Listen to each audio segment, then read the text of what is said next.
Ang nangyaring malakas na lindol sa Russia, ay pasimula na sa mga malalaking pagkawasak na mangyayari sa hinaharap.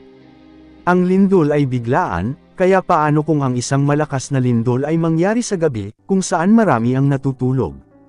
Talagang hindi ito matatakasan. Gaano ba kalakas ang lindol na posibleng wasakin ang mga karatig bayan? Dito sa Pilipinas, sinasabing ang The Big One, ito ang labis na kinakatakutan ng marami, dahil siguradong libo-libo ang masasawi kapag tumama na sa lupa ang malakas na lindol na ito. Ngunit ano ba ang sinasabi ng Biblia tungkol dito? Totoo ba ang sinasabing The Big One? Ang sagot ay oo, totoong totoo, at higit pa doon sa inaakala natin ang lakas ng The Big One, ayon sa PHIVOLCS o yung ahensyang nag-aaral tungkol sa lakas ng lindol. Maaaring umabot lang sa 7.2 magnitude o intensity ang lakas ng lindol o ang The Big One kapag tumama na dito sa Pilipinas, particular doon sa West Valley Fault. At kapag mangyari na yun, inaasahang marami ang masasawi. Meron ba tayong magagawa kapag mangyari na ang ganito kalakas na lindol? Ang sagot ay wala. At paano na kung may mas malakas pa sa The Big One? Dahil sa totoo lang, may mas malakas pa doon, kagaya sa nangyari sa lindol sa Russia, na nangyari nitong nakaraang araw lang, ang 8.8 na magnitude na tumama sa Russia nitong July 30, 2025, isa ito sa pinakamalakas na lindol na naitala sa kasaysayan. At meron pang mas nakakapanginig ng laman, ito ang pinakamalakas na lindol na tatama sa lupa na hindi pa nangyayari kailanman. Simula nang magkaroon ng tao sa mundo ayon sa Biblia. Ito ang pakatandaan nating lahat. Makinig ng maigi para hindi na tayo manghula pa kung kailan darating ang pinakanakakatakot na lindol. Wala nang mas makatotohanan pa kaysa salitang ito. Sinabi ng Biblia kung kailan ang insaktong oras at panahon sa pagdating ng pinakamalakas na lindol, at mababasa natin ito sa Revelation. Revelation chapter 6 verse 12-17 ganito ang pagkasulat. At nang binuksan niya ang ika-6 na selyo, narito, isang malakas na lindol. Ang araw ay naging maitim na katulad ng magaspang na damit na mabalahibo. Ang buwan ay naging katulad ng dugo. Ang mga bituin sa langit ay nahulog sa lupa katulad ng pagkahulog ng mga bubot na bunga ng punong igos, kung inuuga ng isang napakalakas na hangin. Ang kalangitan ay nawalang katulad ng balumbong nilulun. Ang bawat bundok at bawat pulo ay naalis sa kinalalagyan nila. At ang mga hari sa lupa, mga dakilang tao, mga mayaman, mga pinunong kapitan, mga makapangyarihan, ang bawat alipin at bawat malaya ay nagtago na sa mga yungib at sa mga bato sa kabundukan. Sinabi nila sa mga bundok at mga bato, bagsakan ninyo kami. Itago ninyo kami mula sa mukha ng nakaupo sa trono ng Diyos at mula sa puot ng kordero. Sapagkat dumating na ang dakilang araw ng kanyang puot. Kaya, sino nga ang makakatagal? Huwag ninyong katakutan ang The Big One, hindi ang The Big One ang tatapos sa sanlibutan. Marami ng lindol na mas malakas pa sa The Big One na tumama ngayon sa iba't ibang panig ng mundo, pero nanatili pa rin tayo. Ano ang ibig kong sabihin? Gusto kong ipaalam sa inyo ngayon na ang sinasabing The Big One ay isa lamang mahinang lindol. Ito'y magmukhang mahina para sa isang tunay na malakas na lindol na siyang tatapos sa mundong ito. Ipinaparamdam ng Diyos ang lindol ngayon para mamulat ang mga tao, at hindi para maghanda, dahil wala nang silbi ang paghahanda ng sinuman, kapag wawasakin na ng Diyos ang mundong ito. Ang gusto ng Diyos ay magbalik loob ang lahat sa Kanya, pero ang sinumang hindi makinig, ay makakaranas ng nakakatakot na mga panganib.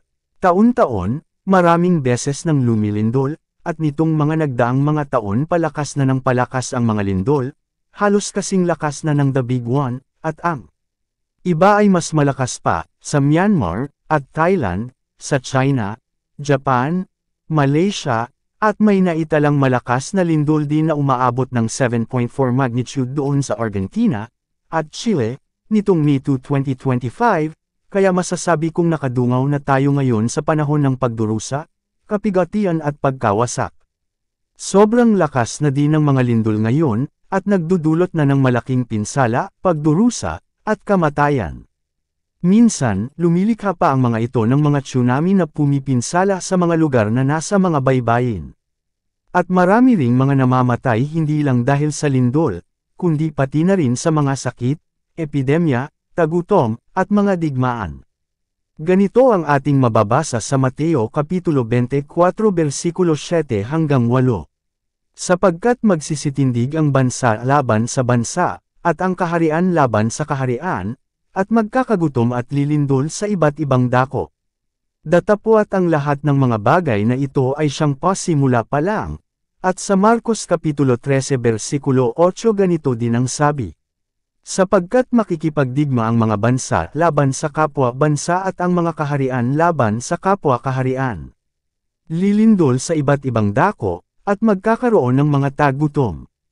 Ang mga ito'y pasimula pa lamang ng paghihirap na tulad ng nararanasan ng isang nanganganak. Hindi ba't ito na ang nangyayari ngayon sa ating mundo? Ganito din ang nakasulat sa Lucas Kapitulo 21 versikulo 11. At magkakaroon ng malalakas na lindol, at sa iba't ibang dako ay magkakagutom at magkakasalot, at magkakaroon ng mga bagay na kakilakilabot, at ng mga dakilang tanda mula sa langit. At sa Revelation 16:18, ganito din ang ating mababasa. At nagkaroon ng mga kidlat, at mga tinig, at mga kulog, at nagkaroon ng malakas na lindol, na di nangyari kailanman mula nang magkatao sa lupa. Isang lindol na lubhang malakas, lubhang kakilakilabot. Inihula ni Jesus na magkakaroon ng malalakas na lindol sa iba't ibang lugar, at kasabay nito, may mangyayari ding mga digmaan, tagutom, at mga epidemya.